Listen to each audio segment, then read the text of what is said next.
अभी मरियम नवाज शरीफ मुझे कह रही थी कि पता करें आवाज जा भी रही है कि नहीं। तो हारूनाबाद में ये मुझे कह रहे हैं मजहर साहब, ये मेरे पीछे खड़े हैं, चौधरी गफूर साहब के बेटे हैं, मेरे पुराने साथी हैं और अल्लाह ताला उनको अपने जवार रहमत में जगह अता फरमाए। ये उनके बेटे हैं, मुझे कह रहे हैं कि आप 1992 में आए थे। यानी मैं भाई नीचे करें, वो लोग आपको आपको लोग पसंद नहीं कर रहे। क्या कहते हैं, आवाज नहीं आ रही है अभी? नहीं, आवाज आ रही है भाई।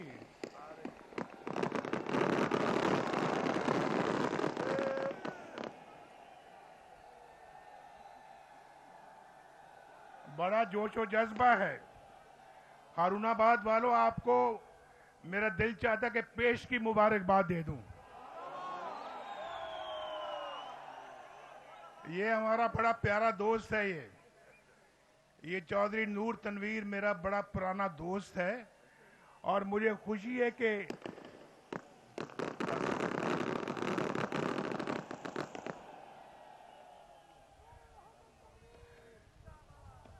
भाई भाई आपको कहा आप नारे ना मारे, फिर मारे नारे। तो अलमदाद भी और एहसान बाजवा भी ये मेरे साथी हैं, यहाँ से दोबारा इलेक्शन लड़ रहे हैं। हमारे साथी जो है वो नूर तनवीर के साथ साथ वो भी इलेक्शन लड़ रहे हैं। आपने सबको सबको कामयाब करवाना है।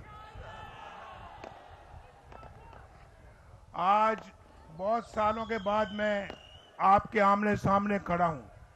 चौधरी साहब, अगर ये बम शम बंद करा दें तो अच्छा है। ये बंद कर दे। ये आपके लिए जो टाइमिंग उसकी गलत हो। भाई ये काम बाद में होना चाहिए। ये बम बाद में चलाएं, अभी बंद कर दें।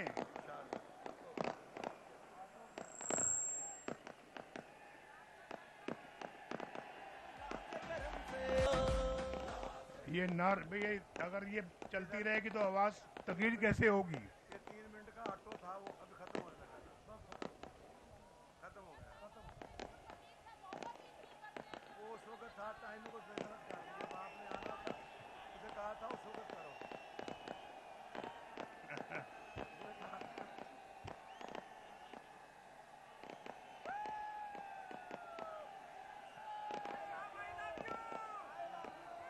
मालूम नहीं था। अब सुने भाई, बोलना नहीं। मुझे मालूम नहीं था कि हारूनाबाद पिछले तमाम साबका जलसों का रिकॉर्ड तोड़ जाएगा।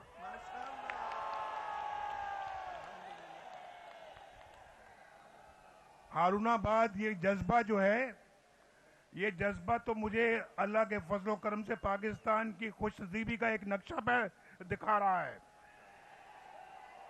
और उस तब्दीली ने पाकिस्तान का क्या हशर किया कि आज 25 रुपए में रोटी मिलती है एक, और नवाज शरीफ के दौर में 25 रुपए में 5 रोटियां मिलती थी, 5 रोटियां। और गैस सस्ती थी, बिजली सस्ती थी। आज तो बिजली के बिल बहुत महंगे हो गए हैं। ये तब्दीली ने अवाम के साथ ये सलूक किया है, ये हशर किया है इस मुल्क के साथ इस तब्दीली ने कि रोटी 25 रुपए की, 20 रुपए की रोटी आज यहां मेरा ख्याल है कि 20 रुपए की, नान 25 रुपए का है। मैं ठीक कह रहा हूं या नहीं, बोलो? और नवाज शरीफ ने लोड शेडिंग खत्म की, सस्ती बिजली लेकर आया। इन्होंने बिजली के बिल महंगे कर दिए और जिसका 1000 रुपया बिजली का बिल आता था नवाज शरीफ के दौर में, आज उसका बिजली का बिल 20,000 रुपया आता है। कहां याद आता है नवाज शरीफ आपको या नहीं आता? आता है तो यार बताओ, नवाज शरीफ याद आता है या नहीं आता? इसलिए तो आज नवाज शरीफ सुरखरू होकर आपके सामने खड़ा है। और आप नवाज शरीफ आए तो आपने नारे मारे हैं। मेरा 5 किलो खून बढ़ गया है आपके नारे सुन के। चीनी 35 रुपए किलो थी या नहीं थी, बोलो। और आज कितने की है? आज 150 पे किलो है, 150।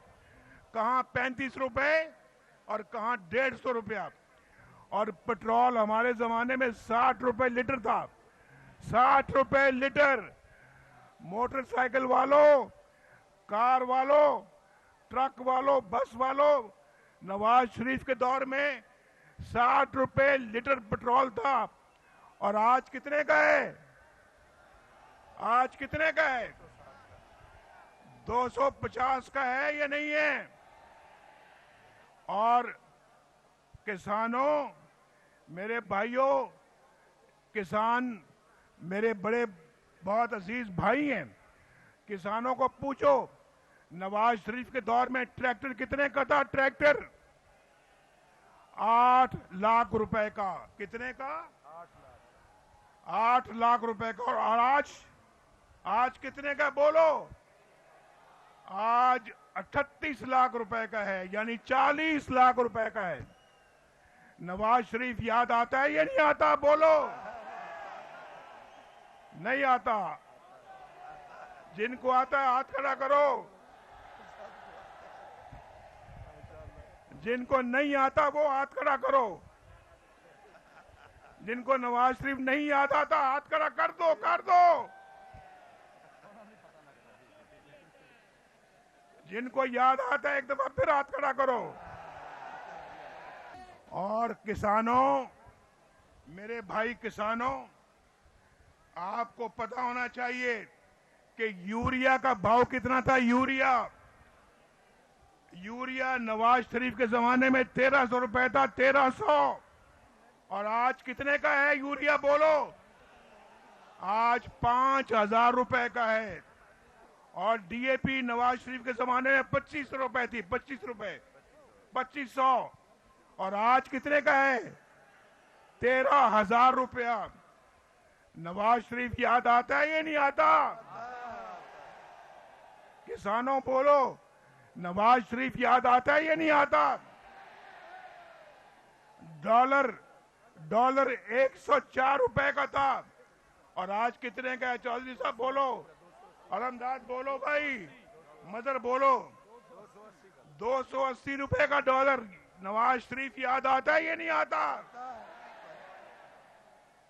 और बताओ मुझे, दवाइयां सस्ती थी, दवाइयां इंतहाई सस्ती थी। आज इलाज के लिए पैसे नहीं होते, आज इलाज मुआवजे के लिए पैसे नहीं है।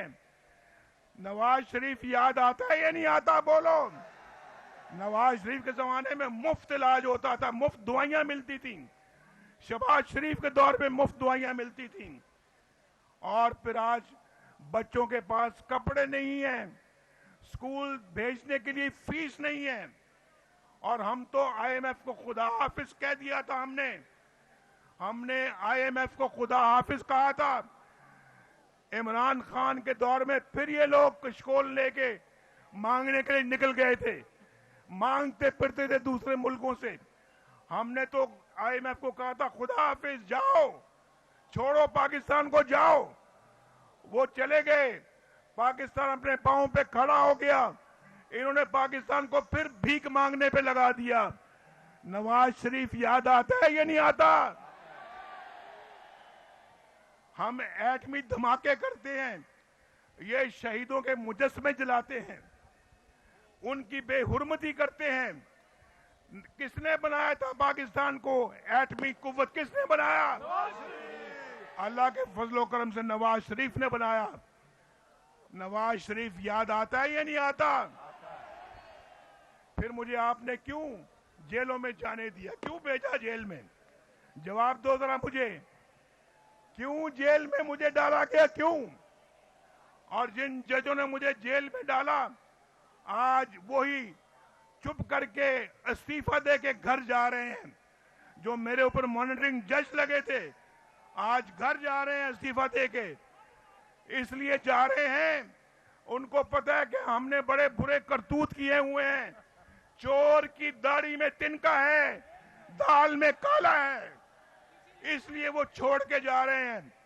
नवाज शरीफ को तो अकामे पे सजा दे दी, तमाशा बना दिया और बेटे से तनख्वाह ना लेने पे जेल डाल दिया और सारी जिंदगी के लिए आपने डिस्क्वालीफाई कर दिया।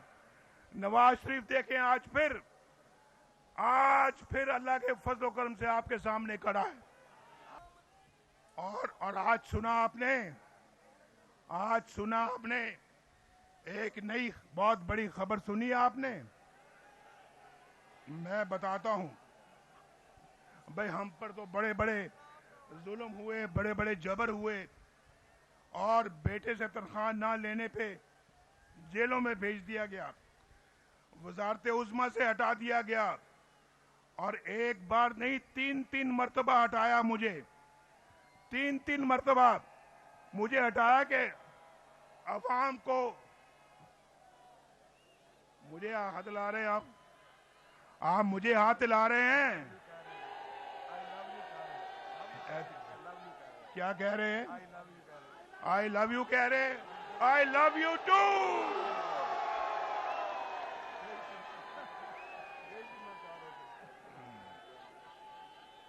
भाई हमें तो तमाशा बना दिया गया और ऐसे ऐसे नुकसान हुए हमारे के कोई तलाफी नहीं है उसकी।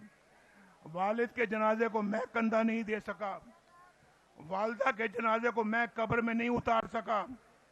मेरी कुलसूम फौत होती है तो मुझे जेल में इतला मिलती है, इसकी मां फौत होती है तो उसको जेल में इतला मिलती है, जेल में। और सारा कुछ जो है वो हमारा जो नुकसान हुआ उस सारा जो गम दुख में सह गया कोई, लेकिन सहने के बावजूद मैंने कोई कौमी राज फाश नहीं किया, खुद पर जुल्म बर्दाश्त किया, जख्म सहे, लेकिन पाकिस्तान पे जख्म नहीं लगने दिया मैंने।